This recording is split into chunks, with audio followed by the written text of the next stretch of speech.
Hello दोस्तों, welcome to my YouTube channel. तो आज हम ऐसे वीडियो ला चुके हैं जो आप एग्ज़ाम में अच्छे से अच्छे नंबर ला सकते हैं। अगर आप मेरे चैनल में न्यू हो तो चैनल को सब्सक्राइब करें और वीडियो को ज़्यादा से ज़्यादा शेयर करें। तो चलिए हम वीडियो को स्टार्ट करते हैं बिना देरी किए हुए। देखिए, सबसे पहले हमारा खंड बी आएगा, ठीक है। सेक्शन बी जिसको बोल सकते हैं इंग्लिश में। इसमें क्वेश्चन आपका 31 से 38 तक पूछा जाएगा, ठीक है। और हर एक क्वेश्चन 2 मार्क्स का रहेगा, ठीक है। यहाँ पे आपका 40 वर्ड मिनिमम लिखना है, और कम रहेगा तो चलेगा, कोई दिक्कत नहीं है, ठीक है। सबसे पहले हम 31 क्वेश्चन में ध्यान देते हैं। 31 क्वेश्चन पूछा गया है। समूह 77 जी 77 से जी से आप क्या तात्पर्य है, ठीक है। इसका उत्तर हम नीचे लिखें, आपको दिखाते हैं इसका उत्तर क्या देना है आपको।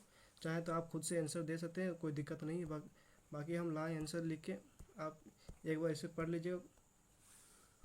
देखिए, सबसे पहले 31 का उत्तर हम ये लिखें कि समूह 77 जी 77 एक संगठन है जो 77 विकासशील देशों द्वारा 1964 में संयुक्त राष्ट्र में गठित किया गया था।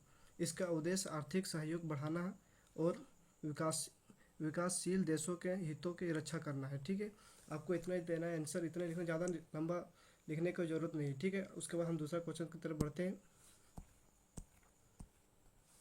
आपको 32 क्वेश्चन की तरफ आना है, और 32 में पूछा गया है निर्युम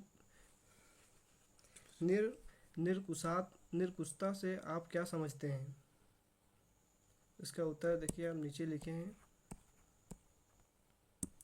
इसका 32 का उत्तर, निर्कुशता का अर्थ बिना किसी प्रतिबंध या नियंत्रण के है, एक पूर्ण स्वतंत्रता या अक्सर तानाशाही शासन को दर्शाता है, जहां शासक के निर्णयों का कोई रोक टोक या जवाबदेही नहीं होती।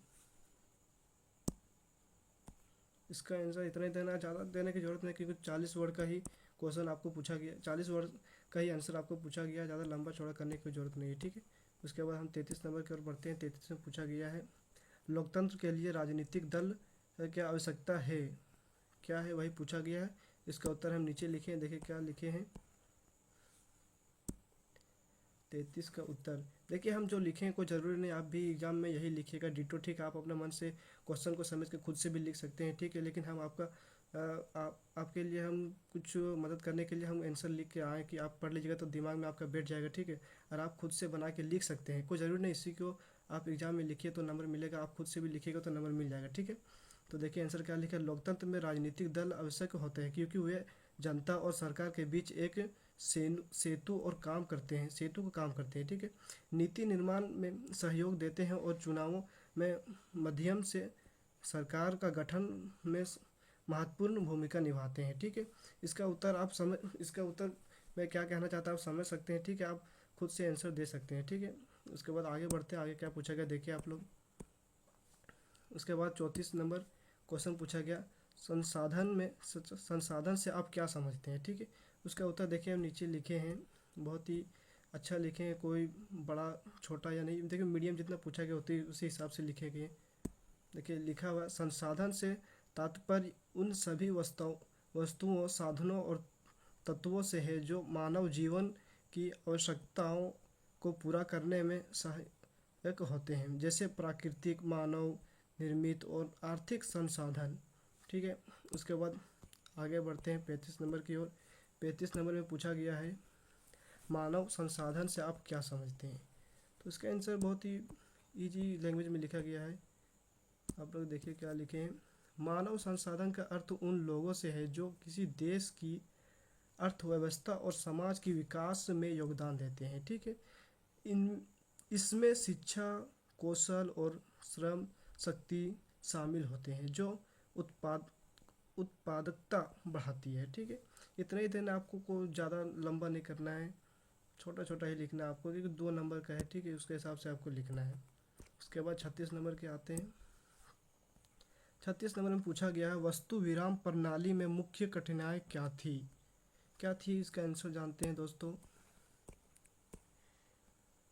36 का उत्तर ये है, वस्तु विराम प्रणाली में मुख्य कठिनाई विभिन्न भाषाओं और लिपियों में विभिन्नता थी, जिससे मानकीकरण कठिन था। इसके अलावा उचित विराम चिन्हों का पहचान और उपयोग भी चुनौतीपूर्ण था। ठीक है, उसके बाद 37 क्वेश्चन की तरफ आते हैं, क्या पूछा गया है देखते हैं हम लोग। सत्याग्रह के विचार का क्या अर्थ है? इसका बहुत ही सिंपल है दोस्तों, आप लोग देखिए इसका आंसर। 37 का लिखा हुआ, सत्याग्रह का अर्थ सत्य और अहिंसा के माध्यम से है। अन्याय के खिलाफ विरोध करना। यह महात्मा गांधी द्वारा विकसित एक आंदोलन था जिनमें बिना हिंसा के शक्ति से अन्याय और शक्ति से अन्याय का विरोध किया जाता था। ठीक है, उसके बाद देखते हैं 38 क्वेश्चन में क्या पूछा गया है। मेरियन और जर्मेनिया कौन थे? ठीक है, इसका आंसर देखिए दोस्तों, बहुत ही सिंपल लैंग्वेज में लिखा है। मेरियम और जर्मेनिया ऐसे ऐतिहासिक और सांस्कृतिक रूप से महत्वपूर्ण महिला प्रतीक हैं। देखिए दोस्तों, उसका आंसर आपको देखिए, मेरियम और जर्मेनिया के बारे में पूछा गया है तो इसको दो लाइन में लिखिएगा। ठीक है, दोनों अलग अलग करके लिखिएगा। फर्स्ट टाइम पॉइंट एक ठो दीजिएगा, स्टार बनाइएगा और लिखिएगा मेरियम, और नीचे उसके बाद लिखिएगा जर्मेनिया। ठीक है, सबसे पहले देते हैं मेरियम के बारे में क्या लिखा है। फ्रांस की क्रांति और गणराज्य की प्रतीक। ठीक है, उसको बाद जर्मेनिया के बारे में क्या लिखना है, जर्मनी की राष्ट्रीय पहचान की प्रतीक है। बस इतना ही देना, ज़्यादा नहीं देना आपको आंसर। उसके बाद देखिए 39 क्वेश्चन में क्या पूछा गया है। देखिए 2 नंबर का क्वेश्चन दोस्तों देखिए पूरा खत्म हो चुका है। उसके बाद खंड सी आता है। ठीक है, जिसको इंग्लिश में सेक्शन सी बोल सकते हैं। ठीक है, इसमें आपको 39 से 46 क्वेश्चन पूछा गया है और हर एक क्वेश्चन 3 मार्क्स का है और आपको एक क्वेश्चन 150 वर्ड में लिखना है। कोई ज़रूरी नहीं है अब 150 वर्ड गिन के लिखिए, 150 होना चाहिए, इतना काफ़ी है। ठीक है, कम रहेगा भी तो कोई दिक्कत नहीं है। तो चलिए देखते हैं 39 क्वेश्चन क्या पूछा गया है। ठीक है, देखो 39 क्वेश्चन पूछा गया, भारत की सबसे बड़ी नदी घाटी परियोजना कौन है? यह किस नदी पर है और इसे किस क्षेत्र और आर्थिक विकास में मदद मिली है? चलिए देखते हैं इसका उत्तर क्या है दोस्तों। देखिए इसका उत्तर बहुत ही सिंपल लैंग्वेज में है दोस्तों। 40 का उत्तर फर्स्ट पॉइंट देना है, क्या कि देखिए इसमें 3 ठो क्वेश्चन देखिएगा तो आप लोग छोटे छोटे क्वेश्चन 3 ठो मिला हुआ है। ठीक है, तीनों अलग अलग देना है पॉइंट बना के। सबसे पहले पूछा गया भारत की सबसे बड़ी नदी घाटी परियोजना कौन है? ठीक है, तो देखिए सबसे फर्स्ट पॉइंट बनाना है आप लोग को, नंबर 1 लिखना है और लिखना है उत्तर भारत की सबसे बड़ी नदी घाटी परियोजना। उसके बाद लाइन दीजिएगा, लिखिएगा भगड़ा नागन परियोजना है। ठीक है, फर्स्ट ये हो जाएगा उत्तर। सेकंड का लिखना है आपको, सेकंड नंबर देना है और लिखना या किस नदी पर है, तो इसका आंसर होगा सतलुज नदी हो जाएगा। ठीक है, और थर्ड इसमें पूछा गया इसे किस क्षेत्र के आर्थिक विकास में मदद मिली, तो इसका सिंपल है दोस्तों, पंजाब हरियाणा और राजस्थान को सिंचाई बिजली उत्पादन और बाढ़ निर्यात में सहायता मिली है। ठीक है, इसका बहुत ही सिंपल उत्तर है। आप लोग एक बार पढ़ लीजिएगा तो उसको आपका दिमाग में बैठ जाएगा, आप भूलेंगे नहीं और आप आसानी से एग्जाम में लिख सकते हैं। ठीक है, चलिए आगे बढ़ते हैं। तो 40 क्वेश्चन आपको क्या पूछा गया है, इटली एकीकरण को संक्षेप में वर्णन करें। ठीक है दोस्तों, इसको वर्णन करना है। 40 का उत्तर आप लोग को देना है, इटली की एकीकरण 19वीं शताब्दी में हुआ और इसका नेतृत्व काउंट केविर गयुसेप्पे मेजिनी और गियुसेप्पे गिरिबल्डी ने किया। 1861 में इटली का राष्ट्र बना और 1870 में रोम को भी इसमें शामिल किया गया जिसमें पूर्ण एकीकरण हुआ। ठीक है, और इसका आपको इतने को आंसर देना, ज़्यादा देने की ज़रूरत नहीं है। आप चाहें तो हम शॉर्ट में बता दिए हैं, लेकिन 150 वर्ड का आपको पूछा गया है। ठीक है, इसमें 150 वर्ड का पूरा आंसर नहीं है, आप थोड़ा सा खुद बना के लिख सकते हैं। ठीक है, इसके बारे में देख लीजिएगा आप लोग। हम शॉर्ट में बता देने के देखिए ज़्यादा लंबा अगर हम हर एक वर्ड को बताने लगे तो वीडियो बहुत ही लंबा बन जाएगा। ठीक है, आपको देखने में भी बोर लगेगा। ठीक, आप पढ़ नहीं पाइएगा, इसीलिए आप खुद से आप पढ़े होंगे तो एक बार सिर्फ क्वेश्चन देकर थोड़ा सा हिंट देकर आपको समझ में आ जाएगा कि किसके बारे में लिखना है, ठीक है, आप खुद से लिख सकते हैं, ठीक है। उसके बाद चलिए 41 क्वेश्चन की बढ़ते हैं। 41 क्वेश्चन में देखिए क्या पूछा गया है। कृषि की परिभाषा दीजिए। भारत में कृषि के लिए कौन सी भौगोलिक सुविधाएं प्राप्त हैं, ठीक है। देखिए क्या दोस्तों, क्या भौगोलिक प्राप्त हैं। देखिए 41 का उत्तर देना है, लिखना है कृषि की परिभाषा, ठीक है। हेडिंग दे देना है आपको, कृषि की परिभाषा, और लिखना कृषि वह प्रक्रिया है जिसमें भूमि की जुताई, फसल उत्पादन, पशुपालन और अन्य संविधिन गतिविधियां शामिल होती है। यह मानव और जीवन के लिए मुख्य आहार और आर्थिक स्रोत प्रदान करती है। भारत में कृषि के लिए भौगोलिक सुविधाएं, आपको इसमें पॉइंट करके देना है दोस्तों। आप चाहें तो 2-3 देना है, 4 पॉइंट लिखना है, 5 पॉइंट लिखना है, वो आप पर निर्भर करता है। लेकिन आपको मिनिमम 150 वर्ड में आपको लिखना है, ठीक है। 150 में आपको 130, 40, 150 तक, मतलब 100 मान लीजिए, मिनिमम आपको 20, 30, 40, 50 तक लेकर चलना है। मान लीजिए इतना छोटा ही लिख दीजिएगा आप लोग, तो जो टीचर है वो भी चेक करने वाला समझ जाएगा कि आप 150 वर्ड पूरा नहीं लिखे, तो आपको नंबर फुल नहीं मिलेगा, ठीक है। आप आंसर अगर सटीक नहीं देते हैं आप, लेकिन आप 150 वक्त तक लिख सकते हैं, लिख देते हैं, ठीक है, तो फिर भी आपको 5 नंबर में 4.5 या तो फिर 5 या 4 नंबर आपको आसानी से मिल जाएगा, ठीक है। तो चलिए दोस्तों इसका आंसर देखते हैं, पॉइंट में क्या लिखा गया है, ठीक है।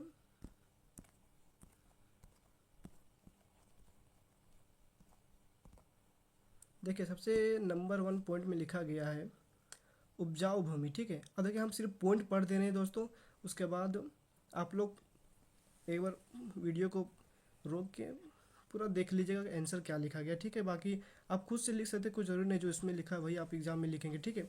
चलिए एक बार फिर भी हम पढ़ देते हैं, ऊपर ऊपर से आप लोग देख लीजिएगा। सबसे नंबर 1 लिखा गया उपजाऊ भूमि, ठीक है। उपजाऊ भूमि भारत में गंगा, ब्रह्मपुत्र और सिंधु जैसी नदियाँ द्वारा लाई गई उपजाऊ जलोढ़ मिट्टी कृषि के लिए अनुकूल है, ठीक है। दूसरा पॉइंट देखिए दोस्तों क्या देना है, विभिन्न जलवायु प्रकार भारत में कटिबंधीय से लेकर समशीतोष्ण जलवायु तक विभिन्न प्रकार की ये जलवायु पाई जाती है, जिसमें विभिन्न फसलों की खेती संभव होती है। तीसरा पॉइंट देखिए दोस्तों, आपको बनाना है प्राकृतिक सिंचाई स्रोत, नदियाँ, झील और मानसूनी वर्षा कृषि के लिए जल आपूर्ति सुनिश्चित करती है। इसको देखिए दोस्तों चौथा नंबर क्या लिखा गया है। चौथा नंबर देखिए दोस्तों लिखा गया है दीर्घकालिक कृषि परंपरा। भारत में प्राचीन काल से कृषि की परंपरा है, जिसमें कृषि संबंधित ज्ञान पीढ़ी दर पीढ़ी आगे बढ़ता रहा, ठीक है दोस्तों। आप लोग समझ सकते हैं हमारे देश में खेती को पीढ़ी पर पीढ़ी कितना महत्व दिया गया है, ठीक है, और अभी भी देते हैं लोग। 5वां लिखना है विधित वेग विविधता शब्द में धान, गेहूँ, बाजरा, दलहन और विभिन्न प्रकार की नकदी फसलें उगाने के लिए अनुकूल परिस्थितियाँ उपलब्ध है। इसका मतलब दोस्तों ये बताना चाह रहा है कि भारत में गेहूँ, धान, बाजरा करने के लिए बहुत से टेक्नोलॉजी अब आ गया है, तो उसको उपजाने के लिए बहुत से, जैसे पहले हम लोग जानवर से हल जोतते थे, अब मशीन आ गई है। पहले हम लोग फर्टिलाइज़र को उतना यूज नहीं करते थे, जो मतलब गांव देहात में रहता था फर्टिलाइज़र उसी को यूज करते थे, लेकिन अब एक से एक फर्टिलाइज़र आ गया है जो आपका फसल नहीं हो रहा वो फसल को अच्छा से खासा आपका उगा देता है, ठीक है। जो नुकसान होने वाला है वो नुकसान से बचाता है, ठीक है। यही सब आपको लिखना है। उसके बाद चलिए आगे बढ़ते हैं। देखिए 42 नंबर देखिए आप दोस्तों क्या पूछा गया है, चलिए देखते हैं। समवर्ती सूची से क्या तात्पर्य है और इसमें कौन सी विषय शामिल है, तो देखते हैं कौन सा विषय शामिल है। देखिए देखो उत्तर लिखा गया है,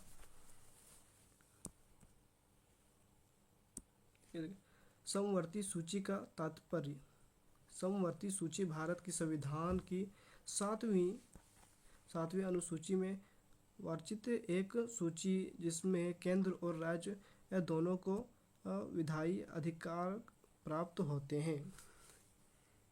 उसके बाद इतना आपको इंट्रोडक्शन देना है, उसके बाद पॉइंट बाय पॉइंट हम लोग को लिखना है। समवर्ती सूची शामिल विषय तो देखिए कौन कौन सा दोस्तों देखते हैं। इसमें टोटल 8 बताया गया है। फर्स्ट जो हम लोग को लिखना है वो लिखना है शिक्षा। सेकंड पर बनाना है लिखना है वन एवं परिवरण। ठीक है दोस्तों। तीसरा नंबर लिखना है विवाह एवं तलाक। चौथा लिखना है दिवालियापन और दिवाला। पांचवा आप लोग को लिखना है श्रम और कल्याण।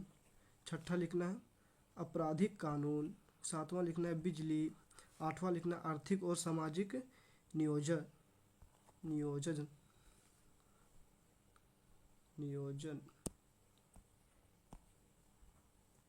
उसके बाद देखिए दोस्तों 43 नंबर आते हैं हम लोग और देखते हैं 43 में क्या पूछा गया है। विदेशी व्यापार एवं विदेशी निवेश में अंतर स्पष्ट करें। देखिए दोस्तों क्या स्पष्ट है ये 43 का उत्तर देखना दोस्तों। विदेशी व्यापार और विदेशी निवेश में अंतर आप लोग दोनों को हेडिंग दे देना है ये। उसके बाद दोनों के बारे में लिख देना है। सबसे पहले लिखना है विदेशी व्यापार फॉरेन ट्रेड या विभिन्न देशों के बीच वस्तुओं और सेवाओं को आदान प्रदान की प्रक्रिया है। इसमें अर्थात इंपोर्ट और निर्यात एक्सपोर्ट शामिल होते हैं। जैसे दोस्तों इसमें क्या होता है इंपोर्ट और एक्सपोर्ट का काम होता है। ठीक है। इसका उद्देश्य व्यापारियों लाभ और आर्थिक विकास होते हैं। दूसरा लिखना है दोस्तों विदेशी निवेश फॉरेन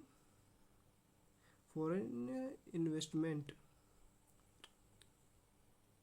देखिए दोस्तों इसमें क्या लिखा गया, यह एक देश द्वारा दूसरे देश में पूंजी कैपिटल निवेश करने की प्रक्रिया है।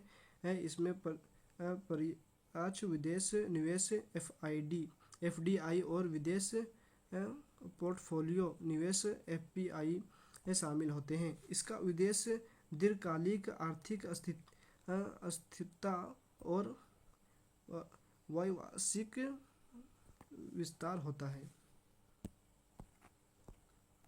इसके बाद देखेंगे दोस्तों 44 क्वेश्चन में क्या पूछा गया। संपत्ति के आधार पर संसाधन को कितने वर्गों में बांटा गया है। देखिए दोस्तों कितना भाग में बांटा गया है। 44 का उत्तर लिखना है। और देखिए संपत्ति के आधार पर संसाधन के वर्गीकरण संपत्ति के आधार पर संसाधनों का 4 वर्गों में बांटा गया है। इसका देखिए दोस्तों इसमें 4 वर्ग में बांटा गया है। ठीक है। आप लोग पॉइंट बाय पॉइंट बना के वो सबसे पहले देना है 1 नंबर 2 नंबर 3 नंबर 4 नंबर, मतलब 4 ठो आपको पॉइंट बनाना है। ठीक है। 4 ठो लिखना है आपको। देखिए दोस्तों हर क्वेश्चन को पढ़ के बताना पॉसिबल नहीं है। ठीक है। तो आप लोग को वीडियो को रोक के आप लोग खुद से पढ़ लीजिएगा। एक बार दिमाग में आप लोग का बैठ जाएगा तो आप लोग खुद से लिख सकते हैं। ठीक है। अगर देखिए हर वीडियो को पढ़ने लगे तो बहुत सारा, देखिए अभी 4 नंबर का इतना बड़ा वीडियो, ठीक है, 5 नंबर में आएंगे तो और बड़ा बड़ा है। ठीक है। इसीलिए पढ़ना हर क्वेश्चन का पॉसिबल नहीं है। हम थोड़ा सा ऊपर पर टॉपिक मेन जो पॉइंट है उसको पढ़ दे रहे हैं। उसके बाद आप लोग वीडियो को पॉज करके आप लोग एक बार पढ़ लीजिए, उस दिमाग में बैठ जाएगा तो एग्जाम में जाके आप लोग आराम से लिख सकते हैं। ठीक है। तो देखिए फर्स्ट टॉपिक इसमें क्या लिखा गया। फर्स्ट वर्ड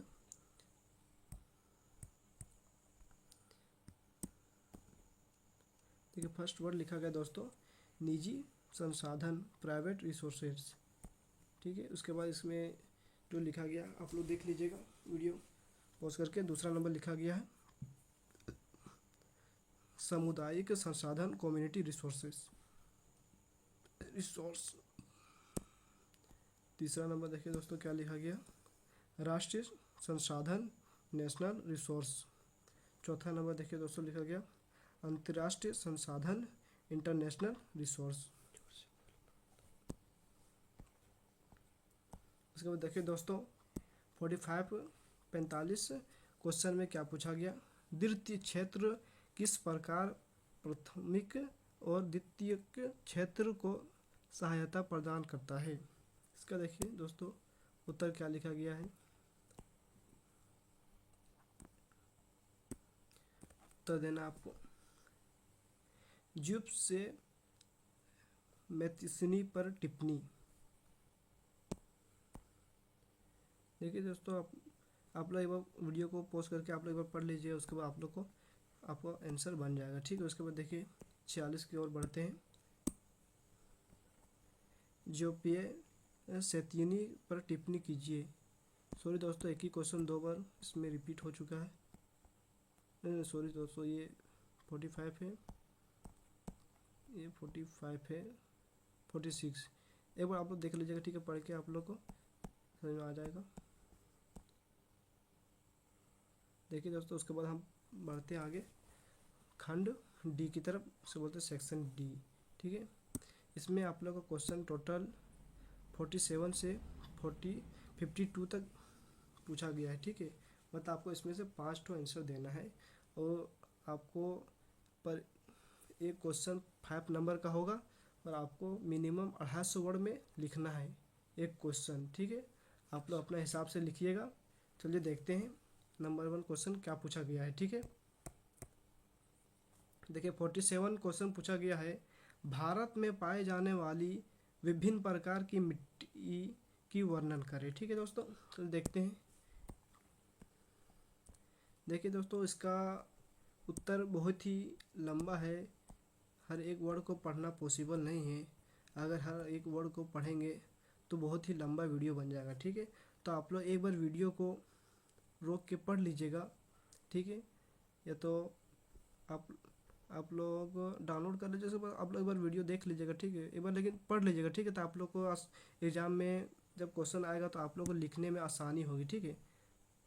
आप लोग देख लीजिएगा कितना ही लंबा है, ठीक है। उसके बाद चलिए देखते हैं हम 48 क्वेश्चन में क्या पूछा गया है, ठीक है।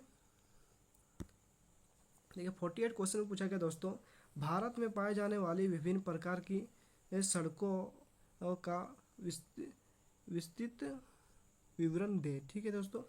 देखिए इसका उत्तर क्या लिखा गया है 48 का। देखिए दोस्तों इतना लंबा लिखा गया क्वेश्चन, ठीक है। भारत के पाए जाने वाली विभिन्न प्रकार के सड़कों का विस्तृत विवरण विवरण दें, ठीक है। परिचय लिखा गया दोस्तों, उसके बाद सड़क के बारे में इंट्रोडक्शन लिखा गया थोड़ा सा, उसके बाद पॉइंट बाय पॉइंट करके इसका बारे में लिखा गया है, ठीक है। अपने से बना के दोस्तों लिख लीजिएगा, एक बार सिर्फ पढ़ लीजिए, उसके बाद आप लोग दिमाग में बैठ जाएगा कि किसके बारे में बात हो रहा है, ठीक है। उसके बाद आप जब एक बार पढ़ लीजिएगा तो आप खुद से बना के लिख सकते हैं। उसके बाद देखिए दोस्तों हम लोग आते हैं 49 की तरफ, ठीक है। 49 देखिए क्वेश्चन पूछा गया, नदी घाटी परियोजना से आप क्या समझते हैं, संक्षेप में वर्णन करें। देखिए दोस्तों इसका उत्तर दिया गया है, बहुत ही लंबा, एक बार वीडियो आप रोक के अगर पढ़ लीजिएगा, ठीक है। क्योंकि देखिए 250 वर्ड का है, हर एक वर्ड को पढ़ना पॉसिबल नहीं है, ठीक है। तो एक बार आप वीडियो को रोक के पढ़ लीजिएगा, ठीक है। अब देखिए दोस्तों 49 आप लोग को तो बता दिया क्वेश्चन क्या पूछा गया है। उसके बाद देखिए दोस्तों 50 पढ़ते हैं, 50 में क्या पूछा गया है।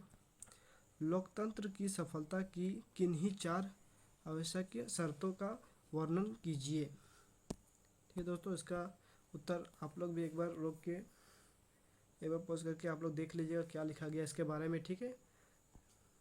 एक बार देखिए 250 वर्ड का है दोस्तों, हर वर्ड को लिखना, हर वर्ड को पढ़ना पॉसिबल नहीं है, ठीक है। हम आप लोग को लिख के ला दिए हैं, आप एक बार पढ़ लीजिएगा, एग्जाम में आसानी से लिख सकते हैं और आपका अच्छा खासा नंबर आ सकता है, ठीक है। देखिए दोस्तों आप लोग का यहाँ पे 50 तो क्वेश्चन है, लेकिन आप लोग ये नहीं सोचेगा एग्जाम में 50 तो क्वेश्चन आएगा, ठीक है। आप लोग का जो क्वेश्चन है टोटल 51 क्वेश्चन है, ठीक है। 51 क्वेश्चन पूछा गया है। जो 51 क्वेश्चन है दोस्तों वो आपको पूछा गया है मैप के बारे में, ठीक है दोस्तों। इंडिया का आपका मैप रहेगा, इंडिया का मैप रहेगा आपको दोस्तों, ठीक है। उसी के बारे में पूछा जाएगा, ठीक है। इसका एक वीडियो दोस्तों हम लोग सेपरेट बना देंगे, वो लगभग 4-5 मिनट का होगा, आप लोग देख लीजिएगा। वो एग्ज़ाम में दोस्तों कंपलसरी है, ठीक है। एग्ज़ाम में आप लोग ये मत सोचिएगा कि इसको छोड़ देते, ये दोस्तों एग्ज़ाम में आने का एक ठो मैप के क्वेश्चन कंपलसरी है दोस्तों, इसीलिए आप लोग इसके बारे में देख लीजिएगा, ठीक है। आपका दोस्तों देखिए 51 क्वेश्चन जो पूछा गया दोस्तों, इंडिया का मैप ड्रॉ किया रहेगा, ठीक है, मैप आपका बना रहेगा, ठीक है दोस्तों। इसी के बारे में पूछा जाएगा कि बताइए इंडिया के मैप में कौन कौन सा जगह पे, कोल के बारे में पूछा जाएगा दोस्तों, खनिज के बारे में पूछा जाएगा, कहाँ कहाँ पे निकलता है, ठीक है। दो तीन मतलब पूछेगा किन किन जगह में निकलता है, 2 जगह बता दीजिए, 3 जगह बता दीजिए, 4 जगह बता दीजिए, मतलब आप लोग को बताना है, ठीक है। तो इसका वीडियो एक सेपरेट बना देंगे दोस्तों, आप लोग देख लीजिएगा, ठीक है। आप लोग का अच्छा खासा नंबर आ जाएगा। लेकिन हाँ दोस्तों, इसको आप लोग छोड़िएगा नहीं, ठीक है। जो एक तो 51 क्वेश्चन बनाएंगे, ये कंपलसरी है दोस्तों इसको, ठीक है। आप लोग एक बार देख लीजिएगा, ठीक है।